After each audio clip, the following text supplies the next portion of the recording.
Hi, Denise. I'm doing great, and it is such a pleasure and an honor to be here with you. Likewise, I saw your note and I said, okay, since we're going to make this an easy transition because I want Yeah. to know how you connect DC, how you connect jazz to home ownership. Yes. So I live in Ward 5 also. I'm in Michigan Park, and just around the corner from us, two doors down, Andrew Nathaniel White III, one of the great multi-instrumentalist jazz artists and a long-standing self-published and just prolific artist, Coltrane, like he's just I can't stop saying how many good things there are about him. I'm going to trip over my tongue about it. But Uh, he bought his house by, in part, being a guy who was like, I'm not going to run for a label. I'm going to do my own stuff. I'm going to make sure that the money from my music comes back to myself. And then that house also became the place where he ran his whole business out of. And so he was just an absolute fantastic member of that Michigan Park community and the international jazz community. yeah, And the idea that being a musician who was so committed to doing his stuff and being the best self promoter possible, and the only one who was going to make a dime off of his own work, or the one who was going to make the most dimes off of his own work, got him that home, and then the home helped fuel the work itself. yeah. That I appreciate you for connecting those dots. Because people don't always, Russell says he lives in Ward 5, but and Donald lives in DC as well. But knowing that, there's the the benefits of the music that you perform and you give to others can also benefit you. Yep. And home ownership, I believe, and that's what I want to talk to you about. That this is not only an asset, but it's something that helps to fuel the work that we do. So let me stop trying to pontificate on stuff I don't really know what I'm talking about, and let you tell us a little bit about what you do. Well, first tell us about the coalition Yeah. So and what you do there. the Coalition is a nonprofit organization that's been around in DC for more than 25 years at this point. We are dedicated to all manner of housing and economic development and workforce development. And so, from the housing side of our work, well, actually, from all sides of our work, we are just a whole group of people who are dedicated to driving a love of DC and a love of DC's communities through everything. So our CEO and president, Steve Gaudet, is another Ward 5 native. We are just all of us big boosters of DC and feel like if everybody in DC can thrive, then DC can thrive. But we Yeah, only get there through all of us. yeah. And so, I'm not sure. Homo Ward 5 seems to be an area where there's a significant amount of homes, right, Mm-hmm. compared to other places like where I am in Ward 8, where there are a lot of apartments and what have Yep. you. And so people there seem to have gotten the message about the importance of homeownership. Mm-hmm. What does the coalition say about homeownership? So, home ownership can be a major tool for both stability and for asset building. And it doesn't have to be a single family home like a lot of us have in Ward 5, or folks have in other parts of the city or the region. It can be a condo, it can be a townhouse. One of my best friends is a homeowner in Ward 8, living in that townhouse type of space. You can find this all over DC. The trick, and the trickier and trickier thing as we move along, is being able to get into the door. Yeah, So, for our perspective at the coalition, we work on things like making sure we're advocating for the home purchase assistance program and other forms of down payment assistance in the budget. We are so thrilled that both the mayor and then the council put in more towards that home purchase assistance program than had been there last year. So we're hopeful that that gets more people in to be able to buy that home for the first time. But we're also doing a lot of work on what do you do afterwards, right? A lot of folks, this happened to me, this happened to, anybody that you can name who doesn't have, a whole list of family wealth behind them. You buy that home, And then the first major repair happens. First major system goes down. The roof starts leaking, the water goes down, whatever it is. You don't have assets in that home yet to take out home equity, and you put all your money into getting into the home in the first place. And so we're trying to also identify what are the tools and the awareness and what do we need to do maybe better to make sure that we're helping people be able to get those repairs and fund those repairs and be alert to them. Yeah, one of the stories that I've been reading a lot of history lately, Maya, and I understand, um, that for particularly African Americans, but I figure for women, for other groups, the challenge to that first home purchase was really great. There were a lot of barriers that were in place, Mm-hmm. but there was such a movement then to own a piece of land, to own a home. Is that still is the passion still as strong today as it was then, or are people just saying, it doesn't matter whether I own or rent? Yeah. I mean, some people, a lot of people started feeling more skeptical after the foreclosure crisis of the early 2000s. There were folks who worked hard, hard, hard to get into that home and then found themselves having lost it all and wondering if it was worth it. I think we're at a point right now where there are many people who are striving and thinking, I really want to own a home. I want that stability for myself, for my kids, for transferring generational wealth. And there are a lot of folks who are like, I don't know. Can I manage to get in the door to that home?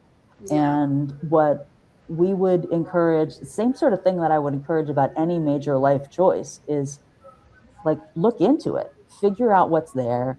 Don't necessarily buy the hype of somebody who's been through the best version of the experience or the worst version of the experience.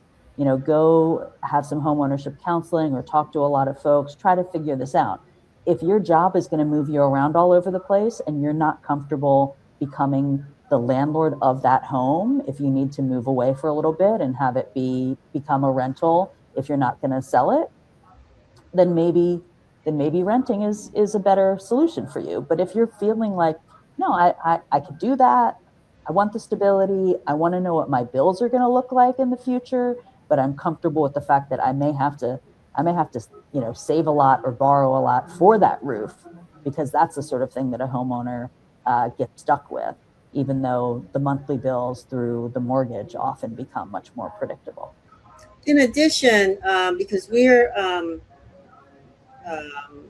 sometimes the Washington Informer, we publish the what do you call it, the tax uh, Mm-hmm. listing, right? Where Mm-hmm. people get behind on their taxes, Yeah. and the homes are sold. And that used to be considered, there was a lot of conversation once upon a time about that was one of the biggest ways in which people were losing their home because Mm-hmm. not paying the taxes. Where does that fall now? Do you all look at that at all?